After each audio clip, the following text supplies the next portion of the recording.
If you're seeing this, it's not an accident. There's a signal moving through the field right now, subtle yet unmistakable, like a low vibration beneath ordinary time. You may not hear it, but your nervous system does.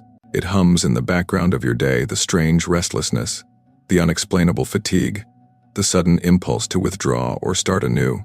The field is shifting, and if you don't ground before this week ends, you might find yourself drifting, caught between timelines that no longer belong to you. What if I told you that what feels like confusion in your life isn't failure or chaos, it's feedback?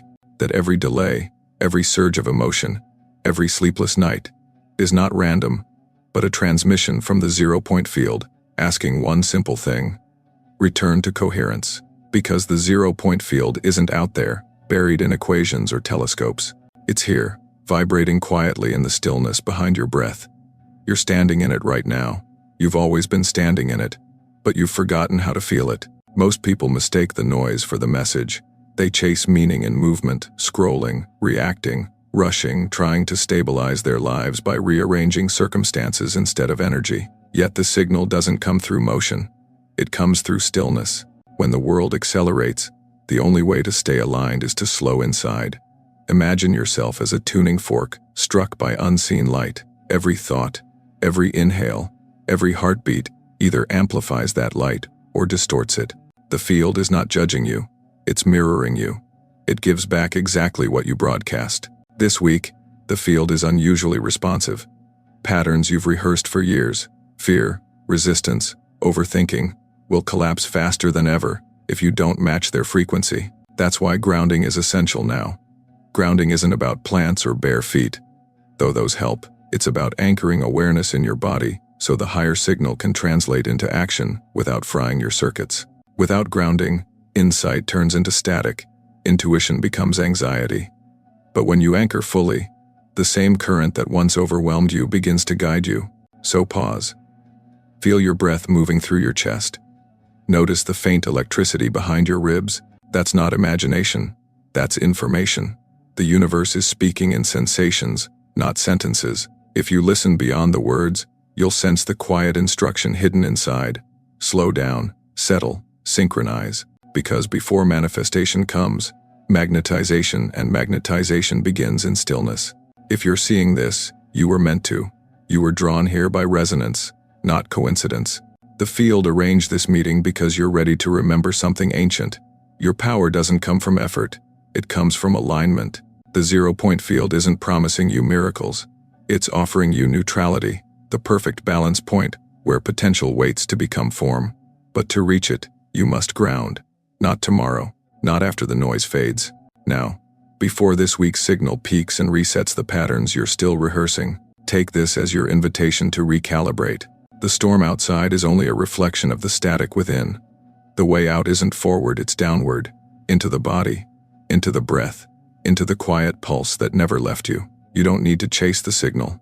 You only need to become still enough to receive it. And when you do, reality itself begins to bend toward your coherence.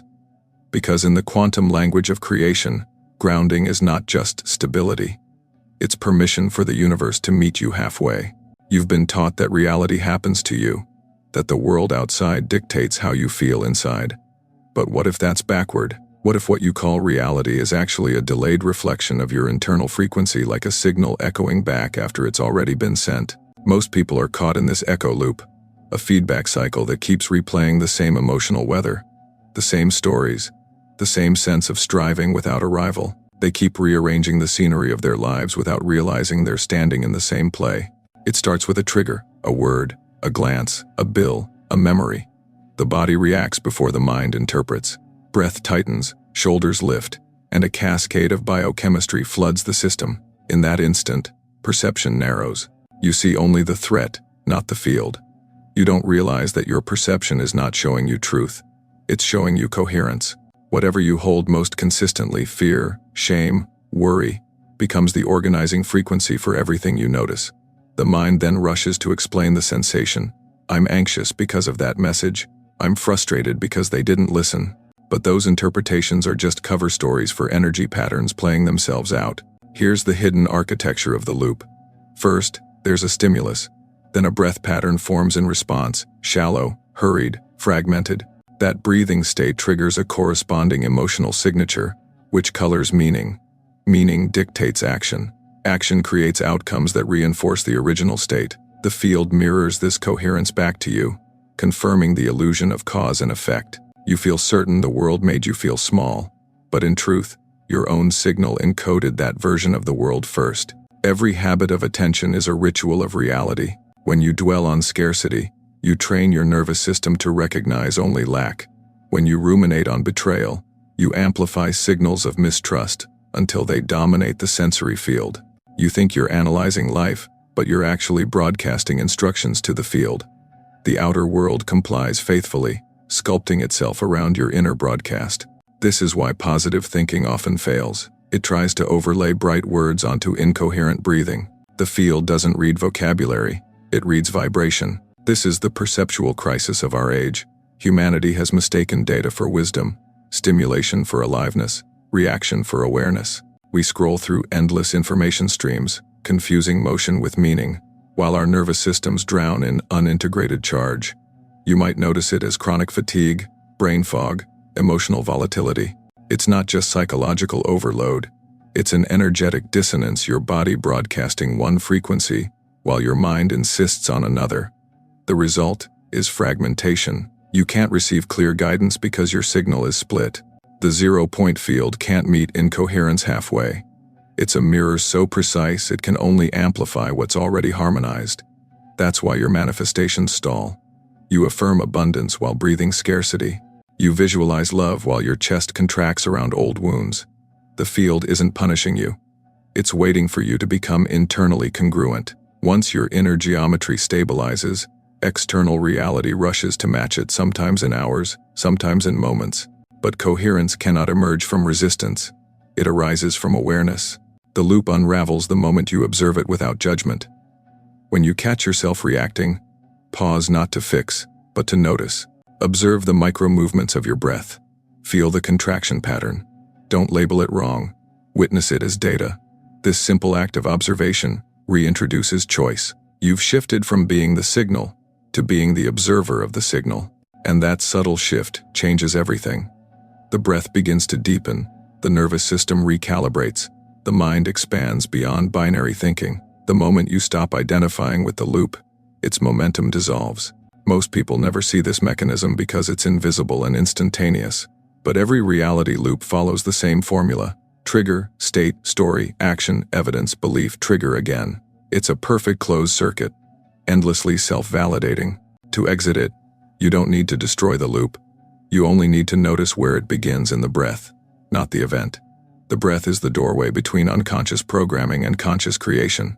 It's the single lever that lets you rewrite the entire sequence. So when you find yourself spiraling, remember this. What you're experiencing isn't punishment or destiny, it's resonance. The universe is showing you the pattern you're still broadcasting, so you can choose again. The crisis is never in the event, it's in perception. And perception shifts the moment you return to stillness. The loop can't survive observation. The field can't distort coherence. When you breathe with awareness, you're no longer trapped inside the movie.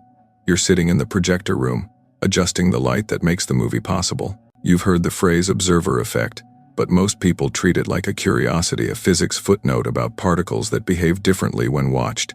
Yet this principle isn't confined to laboratories. It's the silent blueprint shaping your daily life. Every time you observe your world, you're not just recording it, you're editing it. The universe doesn't wait for you to react. It listens for how you look at it. Each gaze, each feeling tone, each unspoken expectation sends a frequency into the field, determining which version of reality materializes next. Imagine standing before a vast ocean of probabilities. Infinite waves rise and fall in potential. But the moment your awareness touches one, it collapses into form. That's what physicists call wave function collapse. You might call it a coincidence. The mystics call it creation. The emotional texture you carry, your felt sense of reality, acts as the selector. If you approach life expecting rejection, your attention filters the field for confirming data. Not because you deserve rejection, but because coherence demands reflection. The field simply matches the pattern you hold most consistently. Think of emotion as frequency made visible. Joy is expansion. Fear is contraction. Gratitude softens the nervous system into coherence. Resentment fragments it into noise. This isn't moral language, it's mechanical. Your body is a transmitter, your mind the tuner, your heart the modulator. When these systems synchronize, something extraordinary happens. You stop chasing experiences and begin magnetizing them. This is what ancient mystics meant when they spoke of faith that moves mountains, not blind belief, but emotional alignment with unseen potential until it crystallizes in the visible world. The observer effect operates through attention, but not the tense kind we learned in school. It's not about focus through strain, it's about presence through coherence. When your breath slows and your heart rhythm stabilizes, the brain's hemispheres begin synchronizing. You literally enter a unified field within yourself.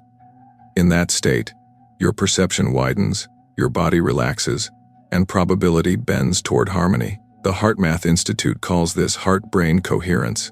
You might simply call it remembering how to be whole. Here's the emotional secret. The field doesn't respond to what you want, it responds to what you are. Words are static, but emotional vibration is dynamic. If you say, "I am peaceful," while feeling agitation, the field tunes to agitation. If you whisper, "I am ready," while still broadcasting doubt, you receive more reasons to doubt. This is not punishment, it's precision. The field is impartial light reflecting your internal geometry. To change what you experience, you don't fight the mirror. You change the pattern it's reflecting. You've likely felt moments when time slowed, those quiet instants when the world seemed to hold its breath. Maybe while watching a sunset, or hearing someone say "I love you" for the first time, or during crisis when clarity cut through panic. In those moments, your mind wasn't analyzing, it was witnessing. The observer replaced the reactor, and reality rearranged itself around that still point. The particles of your life events, emotions, choices, realigned to match the quality of your awareness. That's coherence in motion. So when spiritual teachers tell you to be present, they're not offering vague comfort. They're describing an actual quantum mechanism. Presence is coherence across dimensions: body, emotion, mind, and field. When aligned, you emit a stable signal that organizes chaos into order. When fragmented, you scatter that signal and call the result bad luck. The field always listens, but only coherence commands. Imagine your breath as the metronome of creation.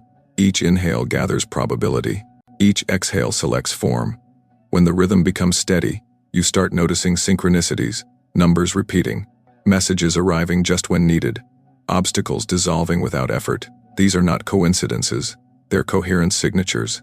The field recognizes its own order in you and echoes it back through circumstance. The observer effect is not about watching harder, it's about watching softer. The gentler your awareness, the clearer the signal. Harsh self-criticism scrambles the frequency. Compassion stabilizes it. When you forgive yourself, the field recalibrates instantly. The wave patterns of guilt and resistance collapse, and new pathways emerge. Sometimes this feels like luck, sometimes like grace, but it's really resonance returning home. In every moment, infinite versions of you exist in potential. One confident, one fearful, one peaceful, one doubtful. The version that becomes visible is determined by which emotional frequency you inhabit. That's why the most transformative work isn't done by forcing outcomes but by refining vibration. When you shift from anxiety to curiosity, the entire grid of possibilities rearranges. Suddenly doors open, conversations align, chance encounters lead to breakthroughs. You haven't manipulated reality, you've synchronized with a higher coherence.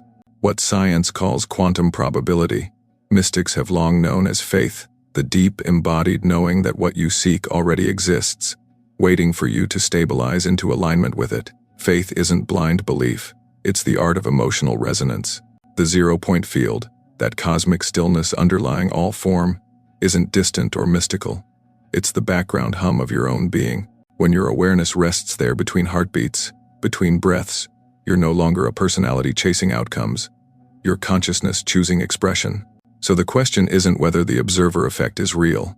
The question is, what are you observing into existence right now? Every thought, every sigh, every moment of presence is shaping the probabilities collapsing around you. You can't stop the field from responding. You can only choose how you'll tune it. And when you choose coherence, when emotion, thought, and breath align, the field doesn't just listen. It sings back.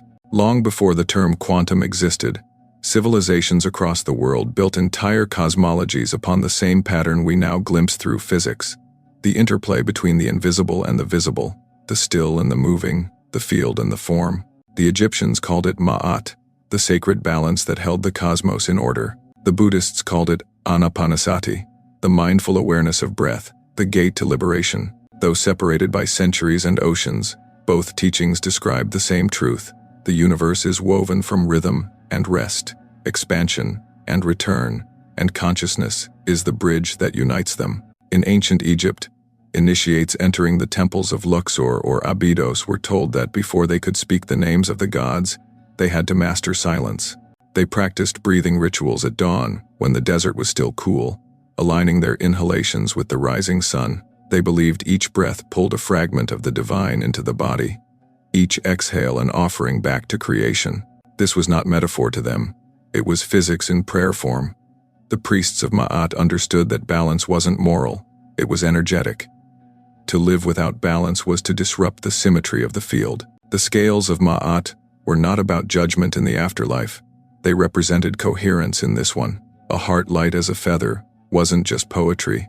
It described the vibrational state of one whose breath was in harmony with the cosmos. Meanwhile, across the eastern horizon, the Buddha sat beneath the Bodhi tree and discovered the same geometry through the breath, Anapanasati, to breathe in awareness of breathing, to feel the entire universe, inhale and exhale through you. When he spoke of the middle way, he wasn't offering moderation as a moral code but describing the balance point of zero-point consciousness, the center where opposites dissolve, where effort meets surrender, where form returns to field. In that stillness, thought loses its grip, and what remains is clarity beyond logic. Imagine the sky above the Nile or the Ganges at dawn. The same light, touching two different cultures, two interpretations of the same field. The Egyptians visualized the soul as the Ba, a bird with a human head, capable of traversing realms. The Buddhists saw consciousness as the watcher of the breath, equally free to move through worlds of thought and form. Both recognized that breath was not just a biological function, but a vehicle of travel between dimensions. Each inhale was descent into matter. Each exhale was return to spirit. These metaphors were not superstition. They were encoded technologies of consciousness, training the body to become a tuning instrument for the field. When an Egyptian priest recited the hymn to Aten at sunrise, aligning sound with breath and gesture, they were engaging in resonance work. When a monk in ancient Sarnath followed the rise and fall of their abdomen for hours, they were stabilizing the quantum oscillations of attention. Breath became the sacred metronome through which awareness sculpted reality. The zero-point field you hear physicists describe today, the place of infinite potential, the vacuum teeming with possibility, was known to the ancients by many names. To the Egyptians, it was the Duat, the silent chamber between worlds where the sun rested before rebirth. To the Buddhists, it was Shunyata, the fertile emptiness where all forms dissolve. Both agreed that entering this space required grounding, humility, and precision. It wasn't about escaping life. It was about synchronizing with it. Visualize a great tree growing beside the Nile, its roots deep in dark soil, its branches reaching toward the blazing sky. The Egyptians used this as a living metaphor for consciousness itself. The roots represent grounding in the body, the sensory realm, the breath, the tangible. The branches signify the higher frequencies, the realms of insight, inspiration, and the unseen. The tree survives only because both are balanced. Pull too much toward heaven, and it uproots. Cling too tightly to earth, and it suffocates. The strength of the tree, like your own coherence, comes from its rhythm of exchange between worlds. Now look to the Buddhist metaphor of sky and clouds. Awareness is the vast sky open, unchanging, infinite. Thoughts and emotions are clouds, forming and dissolving in endless motion. When the practitioner rests as the sky rather than chasing clouds, they touch nirvana, the unconditioned peace that underlies all phenomena. You can feel this in your own body. The moment you stop fighting thoughts, a quiet space opens, unmoving yet alive. That is the 0 point. These metaphors converge across time because they speak to the same architecture of being. The field is sky. Your thoughts are clouds. Your body is the tree rooted in Ma'at's soil, reaching toward the sun of awareness. The breath is the wind uniting them all. Each inhale draws light through the branches. Each exhale feeds the earth. When your breath moves in harmony with that rhythm, you rediscover what the ancients never forgot. Grounding is not just physical, it's cosmic symmetry. The wisdom of Ma'at and Anapanasati whispers through modern science disguised in new terms: coherence, resonance, 0 point. But their invitation remains the same.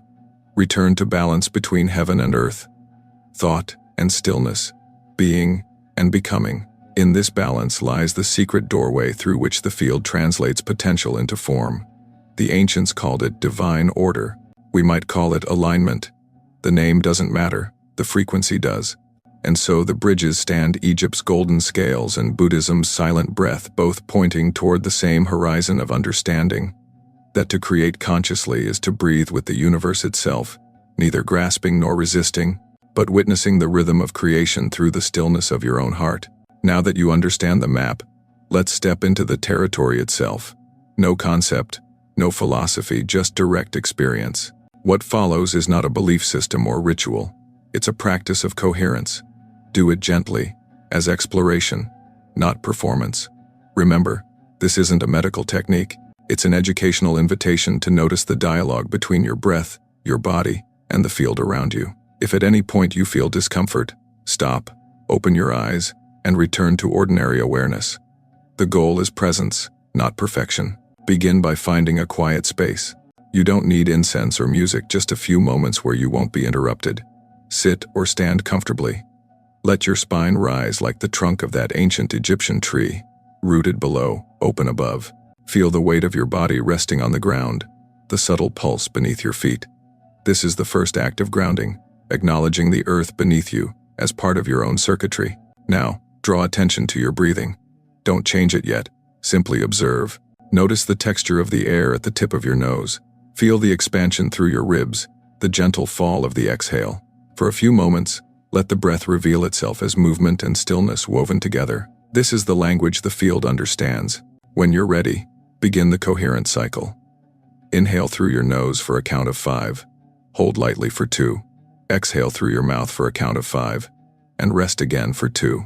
Imagine each inhale drawing light upward from the earth through the soles of your feet, and each exhale releasing that light as calm into the space around you. Continue for several rounds, letting the rhythm settle. Don't strive to control it. Allow it to find its own equilibrium. Now shift awareness to the gap, that quiet pause after each exhale, before the next breath begins. Rest your attention there, not as a task but as curiosity. This is the 0 point within you. It's the same stillness the ancients entered at dawn, the same silence between the particles. You may notice the mind wanting to move, to label, to fill the gap. Let those impulses drift by like clouds. Your work is not to force emptiness, but to notice it alive, luminous, yet completely still. As you rest in that space, subtle sensations might arise: a vibration in the hands, a warmth in the chest, a tingling at the crown. These are not supernatural. They're signs of coherence, the body's electromagnetic systems synchronizing. Your breath has become a bridge between the neural rhythms of your brain, the heartbeat's pulse, and the subtle field around you. This is grounding in its purest form, awareness anchored in form, yet attuned to infinity. After a few minutes, open your eyes slightly, keeping your awareness expansive. Gaze softly at your surroundings, the light on the walls, the play of shadows, the distant sounds. Notice how perception itself has changed. Colors may seem more vivid, time slower, edges softer. The world didn't change. Your observing frequency did. You're perceiving through coherence, not contraction. Now comes the micro protocol, the practice you can bring into everyday life. Before opening your phone, before entering a meeting, before speaking in conflict, take one conscious breath in coherence. Inhale for 5, exhale for 5, and feel your feet on the ground. In that moment, you're not escaping life. You're aligning with it. If you do this 3 times a day, morning, midday, evening, you'll notice a subtle shift. Events seem to synchronize, conversations flow more easily, decisions feel guided rather than forced. This isn't magic, it's resonance. You can also integrate the observer check. When tension arises, ask internally, who is breathing right now? This question pulls awareness back from the story into the witness. The answer isn't verbal, it's experiential. You'll feel the center return, the shoulders drop, the mind quiet. That's the observer reoccupying the body. Finally, close your daily practice with gratitude, not the performative kind, but the felt recognition that the same intelligence animating stars is animating your lungs. Whisper softly, "I am breathed by the universe." This statement isn't metaphor, it's orientation. It reminds the nervous system that you're not isolated hardware. You're part of a living field constantly recalibrating around your awareness. Over time, you'll begin sensing coherence not just during meditation, but while walking, cooking, driving. You'll feel the subtle pulse of the field guiding you, adjusting timing, rearranging coincidences. This is grounding in motion, the art of staying still while everything moves. Remember, this practice isn't about escaping pain or chasing bliss. It's about cultivating inner spaciousness, so whatever arises can be met without fragmentation. Some days, coherence will come easily. Others, the mind will resist. Both are sacred. The field learns through contrast. Each return to stillness strengthens your signal.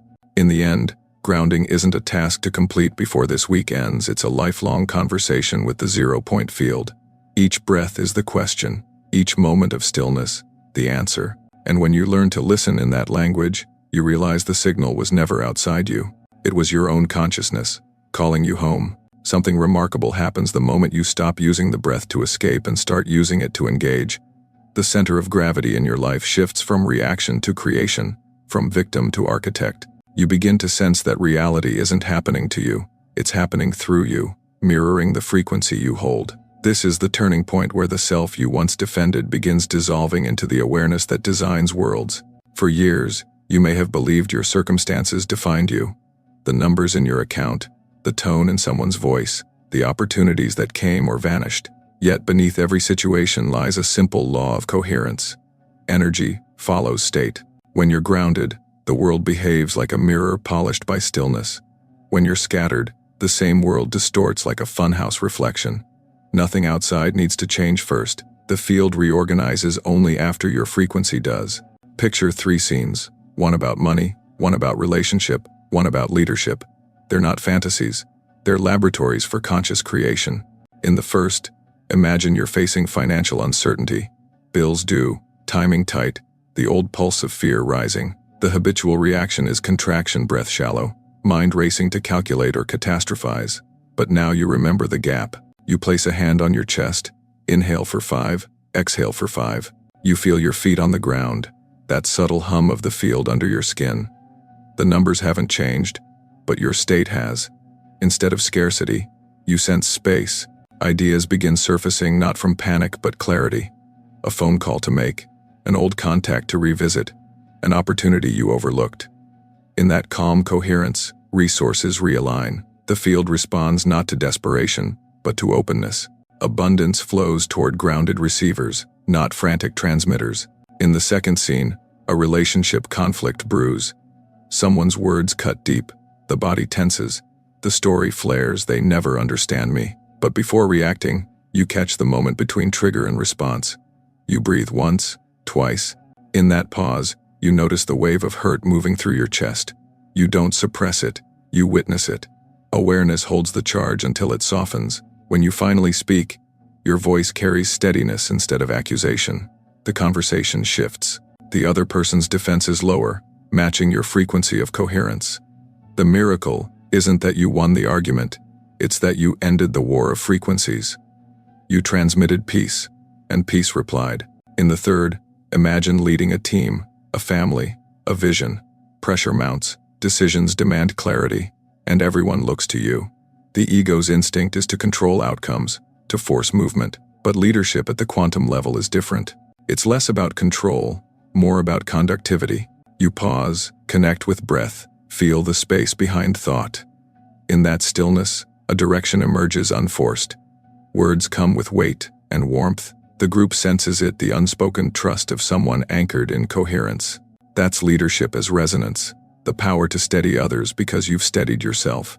These 3 scenes reveal the same principle. Coherence first, action second. The mind thinks strategy, changes results. The field knows state changes everything.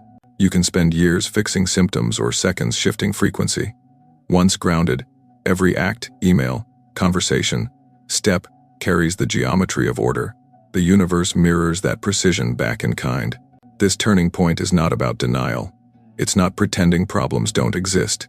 It's about changing where you perceive from. The victim perceives from the storm. The creator perceives from the eye of it. In stillness, perspective widens, and what once felt like chaos reveals itself as choreography. Each obstacle becomes an invitation to re-enter coherence, to remember who's actually breathing this life into motion. In practical terms, the difference between victim and creator lies in how you interpret feedback. The victim sees evidence of failure. The creator sees information. The victim reacts. The creator recalibrates. When your body contracts, when emotions surge, ask not, "Why is this happening to me?" but, "What frequency is this showing me?" That single reframing shifts you from disempowerment to authorship. You move from being a character in the movie to the one editing the reel. And the more you practice this, the faster the field responds. The delay between thought and manifestation shortens, not because reality speeds up, but because resistance decreases. You become transparent to the flow of life, like clear glass allowing light through instead of distorting it. Opportunities arrive, conversations unfold, timing aligns. People may call it luck. You'll know it as coherence expressing itself through form. The beauty of this shift is its humility. True creation isn't egoic control, it's partnership. You and the field collaborate, each breath a handshake between finite and infinite. Your job is not to micromanage outcomes, it's to maintain alignment. From there, the invisible patterns governing your life, relationships, finances, health, rearrange to reflect the clarity you embody. So, when the next challenge arises, don't rush to fix it. Ground first, breathe into the body, locate the 0 point, and act from stillness. It may feel like doing nothing at first, yet watch how everything around you reorganizes. The still mountain doesn't chase the wind. The wind bows to its presence. That is the moment you realize the profound truth. You were never meant to conquer the world. You were meant to steady it through your coherence. Every culture, every wisdom tradition, every scientific revolution eventually arrives at the same quiet revelation. Beneath all appearances, there is order. Beneath all chaos, there is rhythm. Beneath every human story, there is the stillness from which it's told. That stillness isn't the absence of movement, it's the intelligence orchestrating it. When you find that stillness within yourself, you stop chasing meaning and begin embodying it. The 0 point field isn't a theory anymore. It's your lived texture of being. This is the paradox that every mystic has whispered about. The moment you stop trying to become extraordinary, life reveals its extraordinary nature through you. Dignity doesn't come from what you achieve. It arises from how you inhabit the ordinary. The way you place a cup on the table, the way you listen to someone speak, the way you breathe in a crowded room, these are the altars of consciousness. When performed with coherence, every mundane act becomes sacred architecture. Stillness is public art, not the kind framed in galleries, but the art of a grounded human moving through the world with quiet presence. Imagine walking down a street where everyone is rushing, eyes fixed on screens, minds split between timelines.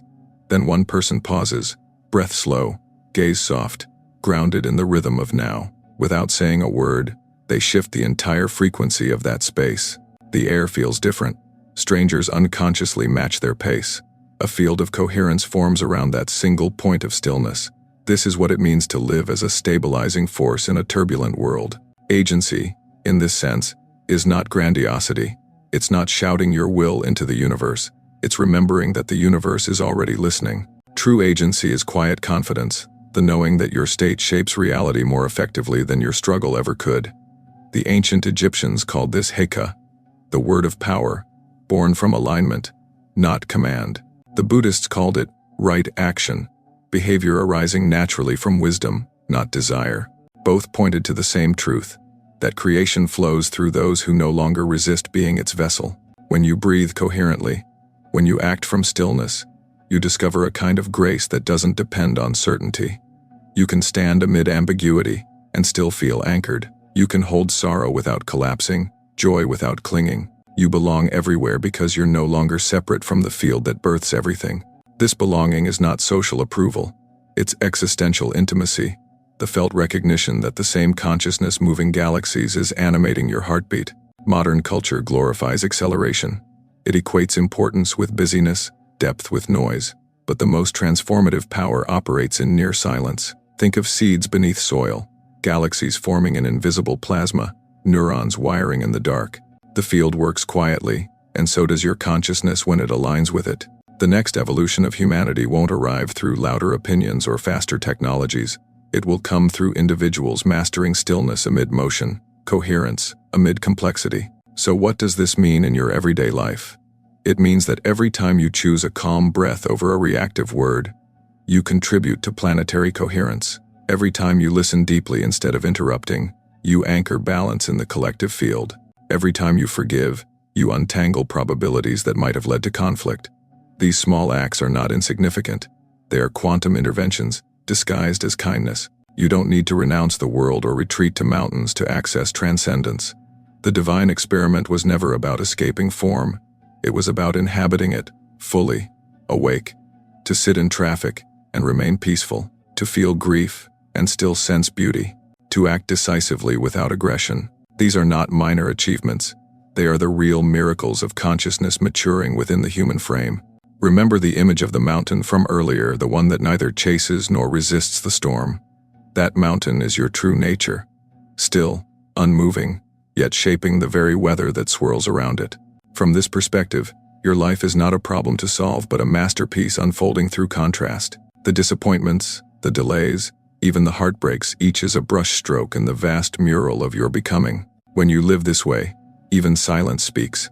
People feel something in your presence. They can't articulate a sense of safety, a remembering. You've become what ancient texts called a pillar of light, though it looks like nothing special from the outside. Just a person breathing, grounded, attentive. But that is the miracle. You have turned awareness itself into art.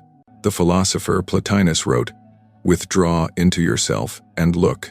And if you do not find yourself beautiful yet, act as the creator of a statue." Each breath, each pause, each act of awareness carves the marble of your being until the divine image, hidden within, emerges. This isn't vanity, it's remembrance. You were sculpted by the same intelligence that spins stars. You are already complete. Coherence simply reveals it. In the end, the journey to the zero-point field isn't a voyage outward, it's a return inward, to the quiet dignity of existing as consciousness embodied. To ground is to remember that the infinite chose to experience itself as you, here, now. When that realization lands, gratitude floods in, not the fleeting kind, but the steady warmth of knowing that nothing has ever been missing. You've been the field all along, learning to recognize itself through the breath called your life. Before you leave this moment, let's anchor what you've remembered not as an idea, but as energy. You've traveled from chaos to coherence, from story to stillness. Now the field waits for your signal, the one that tells the universe, I am ready to embody this knowing. So wherever you are, pause. Place one hand over your heart, one on your lower abdomen. Close your eyes if you can. Feel the subtle weight of your palms, the rhythm of your pulse beneath them. The field is listening not to your words, but to the vibration behind them. We'll take 3 coherent breaths together. On the first inhale, draw energy up from the earth. Imagine a soft golden current rising through your feet, your spine, your chest, into your crown. Hold it gently for a moment. On the exhale, release all tension, all noise, letting it flow downward and dissolve into the ground. That's 1. The second breath, inhale again through your nose. Feel that current widening, your heart expanding with quiet luminosity. Hold for a second, not in effort, but in reverence. Exhale through your mouth, feeling the body soften, mind quiet, awareness brighten. That's 2. On the third inhale, gather both earth and sky, body and field. Let them meet in the heart. Feel that perfect equilibrium, that zero-point balance, the stillness that moves worlds. As you exhale, allow that balance to radiate outward. Imagine the frequency extending 8 feet around you, then farther still, until it merges with the horizon. That's 3. You've just retuned your signal. Now, choose one word. Don't overthink it. Let it rise from the quiet. Maybe it's peace, maybe courage, maybe freedom. Whatever word surfaces is your personal code for coherence, the vibration you'll carry into the coming week. Whisper it inwardly. Feel its resonance settle through your breath. And now, declare it not as a command, but as alignment. Say softly, or in the silence of your mind, I choose to, your word, as the observer. Let the sentence echo. Not I will, not I hope to, but I choose to. Choice is the lever that moves timelines. When spoken from coherence, it becomes a tuning fork, through which reality reorganizes. Every breath that follows will reinforce this new geometry. Take a moment to feel what's changed. The air may seem stiller, your heartbeat slower, the boundaries between you and the world more porous. That's not imagination, it's entrainment. You've synchronized with the field's baseline frequency, calm awareness. This is grounding at the quantum level. Carry this awareness into your next conversation, your next meal, your next decision. Each moment is another chance to encode reality with your chosen vibration. You no longer need to search for signs. You are the sign, the living signal of coherence moving through the noise.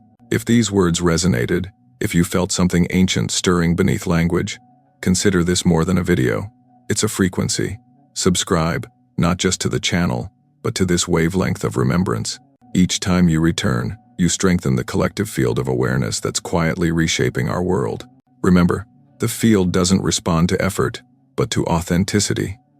You don't need to be perfect. You only need to return to breath, to stillness, to coherence. Every conscious inhale is a homecoming. Every exhale, a prayer of release. Before we close, one last breath together. Inhale deeply through your nose. Feel gratitude flooding your body, every cell illumined by presence. Exhale slowly, sending that gratitude outward to the people you'll meet, to the places you'll touch, to the world that's learning to breathe again through you. Now, open your eyes. Look around. The same room, the same light, but everything's subtly different because you are grounded, present, tuned to the signal of the 0-point field. Subscribe to this frequency and carry it forward, one conscious breath at a time.